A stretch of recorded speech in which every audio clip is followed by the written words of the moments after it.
gobierno, de la misma manera que cuando uno tiene un déficit, porque la decisión de política económica que llevó a la fuerte recesión de este año, que implica una caída de la recaudación muy fuerte, fueron decisiones de este gobierno. La quita de las retenciones que se hablaba al inicio, la quita de las retenciones a las mineras. Digo, 233 millones se calcula de dólares perdidos este año en recaudación. Entonces, son todas decisiones que después tienen un impacto en el, digamos, en los fondos que tiene el Estado. Y supuestamente son porque va a haber inversiones en la minería o porque va a haber exportaciones en la minería.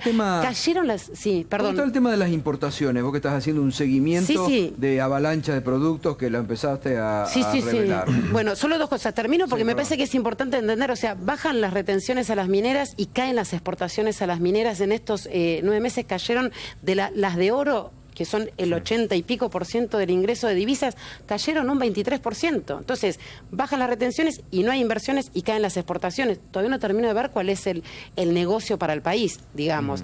Y en materia de importaciones es lo mismo. También escuchamos el discurso, no hay una avalancha importadora. Sí hay una avalancha importadora. El último mes que tenemos datos, que es septiembre, subieron los bienes de consumo 8% y 20 y pico % los autos terminados.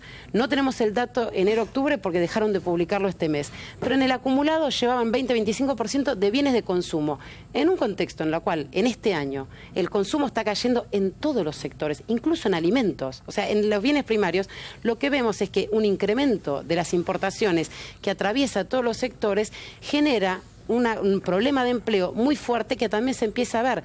Y yo creo que además no es solo un problema para este año, va a ser un problema para el año que viene, porque esta estrategia de apertura con caída de la producción, que ya lleva 40.000 puestos de trabajo registrado en blanco, como decías recién, imagínense la totalidad, es el impacto que va a tener para el año que viene. Y ni siquiera en los sectores como puede ser agroquímicos, que son traccionados por el agro, ni siquiera en esos sectores se limitó la importación y con esto termino, se les pusieron finalmente licencias no automáticas después de 10 meses de reclamos al sector de agroquímicos, que no es el sector sensible de mano de obra intensiva que pareciera que fuera el único que requiere cuidado. Ahora, volviendo con este marco realmente de mucho despido, de muchas suspensiones que se está viviendo todos los días en el interior del país, meter reformas en el tema laboral, ¿no es flexibilizar más las condiciones que tiene hoy el trabajador? Sí, para mí sería un error si no se tocan los elementos básicos del problema. Nosotros, por ejemplo... ¿Cuáles son? Por ejemplo, el primer problema es la inflación, ninguna duda.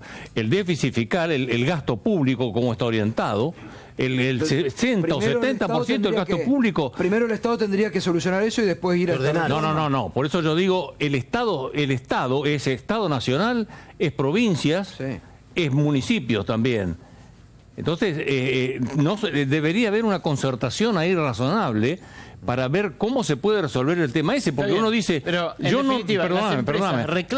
Hablábamos recién de la deuda. Sí. Dice, no hay que endeudarse. Bueno, entonces, ¿qué hacemos? ¿Subimos los impuestos? No, ni endeudarse ni subir los impuestos. Entonces, que bajamos el déficit. Si bajamos el déficit, ustedes revisen cómo está compuesto el gasto público y no hay forma de bajarlo si no se afectan, por ejemplo, planes sociales, una cantidad de salario, por ejemplo, empleo, que tiene realmente la relación de 3 trabajadores, un trabajador público, 2 privados, me parece que no es sostenible. Y esas cosas, yo no digo que mañana en un solo día se resuelva, pero tenemos que resolverlo entre todos. Si no se resuelve entre todos, se conversa y se acepta una solución. Bien, realmente... Usted al destacar esto, entonces lo que está diciendo es que las empresas no reclaman, en su práctica cotidiana como abogado, las empresas no reclaman, no necesitan una flexibilización de las condiciones del trabajo como la que plantea el presidente o el ministro de Trabajo. Mira, yo creo que se ha distorsionado el tema de la flexibilidad, porque yo participé del nacimiento de todo esto, ya llevo 50 años en este oficio, así que lo conozco bien. La flexibilidad, a lo que apuntaba cuando nosotros instalamos eso técnicamente, recogiendo lo que pasaba en el mundo internacionalmente, la flexibilidad ¿qué era? Era no tener reglas rígidas que no permitan ajustarse a los reclamos del mercado. Ese era el discurso. Nada más. Y eso después alguien lo tomó, inclusive del sector empresario, diciendo, no, la flexibilidad significa poder despedir cuando yo quiero. Y eso no es la solución del problema. Ahora, la palabra flexibilidad quedó herida de muerte. Y entonces ahora cada vez que habla, ahora se está hablando de reconversión productiva. Y además hay una cosa, no hay pero técnicamente, el convenio colectivo de trabajo son empresa y sindicato. A ver, son empresa y sindicato. Salvo que los sindicatos, vuelvo a decir, sobre todo los sindicatos vinculados a los trabajadores del Estado, como en la década del 90, resignen porciones de beneficio de los trabajadores, el Estado no interviene en esto. El Estado podrá sugerir, insinuar, pero es saquemos eso de la cancha porque no está en la discusión en esos términos. Me permite un minuto, pausa y seguimos. Pobre Paula, te